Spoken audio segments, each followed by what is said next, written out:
If you follow tech closely, then you might have heard of this Chinese brand, but if you're an average consumer, chances are you haven't. The Chinese vendor has shipped over 100 million smartphones in 2015, and for a few years now, they've made very good attempts in expanding their US presence. Just like last year at CES when they released the Mate 8, Huawei this time around has unveiled their new flagship, the Mate 9. I received my review unit 1 week before it was announced, and I've been using it as my daily driver ever since. So with that said, let's get into the review. So this thing is big. In fact, it's as big as it gets in the Android phablet marketplace, with a screen measuring 5.9 inches. Now, even with such a massive screen, it's not as hard to use as you'd think. In fact, the dimensions come close to that of the iPhone 7 Plus, that's equipped with a 5.5-inch screen. It's rocking an LCD panel that has a resolution of 1080p, and I know nowadays that the numbers seem small compared to the Quad HD panels that are in the market, but the lower resolution is great for battery life, and honestly I can't tell the difference unless they are side by side. The viewing angles are great and it's nice and bright even outside, and most importantly I do enjoy consuming content without any complaints. The unibody metal construction is very similar to that of the Mate 8, which isn't a bad thing. Everything is just seamless, and the small details like the curves and chamfers really makes for a premium feel. It's a good time to note that there is micro SD card support as well. So the speaker is loud and clear, and when you use the phone horizontally, it will automatically start using the earpiece as a speaker as well. But unfortunately, this doesn't add much as it's low in volume. In fact, here's a quick sample.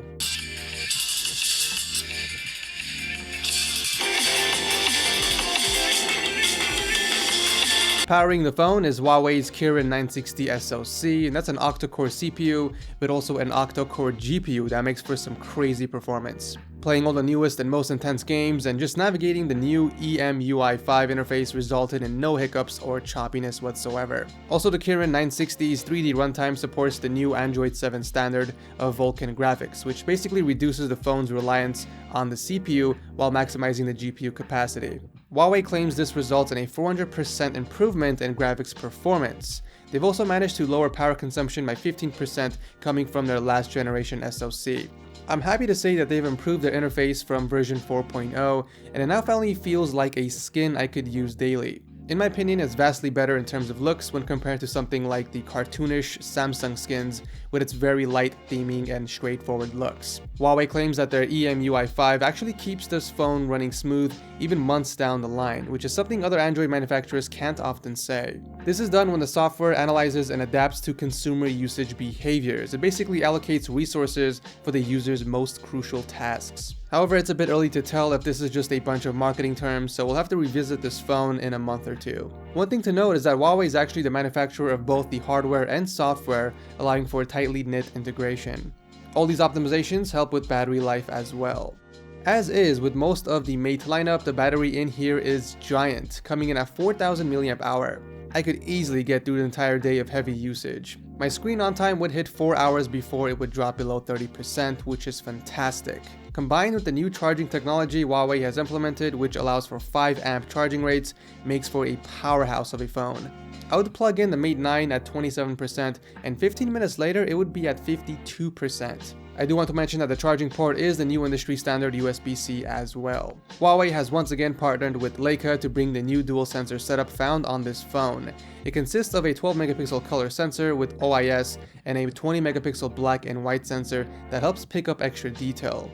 This package makes for great images in both well-lit and low-light situations. One of the benefits of the monochrome sensor is that it helps capture more detail. With some software tricks, the phone combines both images in an effort to increase overall detail.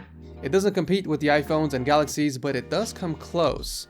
Another one of the benefits of having a 2-sensor setup is the depth effects, more specifically the wide aperture mode. A photo shot in this mode can have its point of focus adjusted after the picture has been taken. The autofocus is now also twice as powerful. It combines laser focus, phase detection focus, depth focus, and contrast focus. All of this sounds great, but in practice, the camera struggles in certain low-light situations to pull focus. The camera setup has a lot of potential. Unfortunately, it seems most of the problem with the pictures this camera produces is down to the software. Once you get into the Pro mode and start to play around with the settings, you get some pretty good results. The front shooter is 8 megapixels and it produces more or less of what you'd expect. It's pretty high in resolution, but struggles in low light as most other front-facing cameras do. If anyone's interested, there will be a link down below for some original pictures and video from the Mate 9. This is Huawei's best phone yet. They've really made an attempt at solving some of the biggest gripes with the Mate 8. The biggest being the improved camera and user interface. Unfortunately, there are a few things keeping me from making this my main device, one of which is its lack of waterproofing, something I've grown accustomed to with my iPhone 7 Plus. But if you're looking for a smartphone that has a big screen, solid performance, and microSD expandability, then the Mate 9 is something to consider. If you guys are interested in checking out the Mate 9, I'll drop a link to them down below. I'm going to give a huge thanks to Huawei for sending this in for review. Thank you so much for watching, and I'll see you in the next video.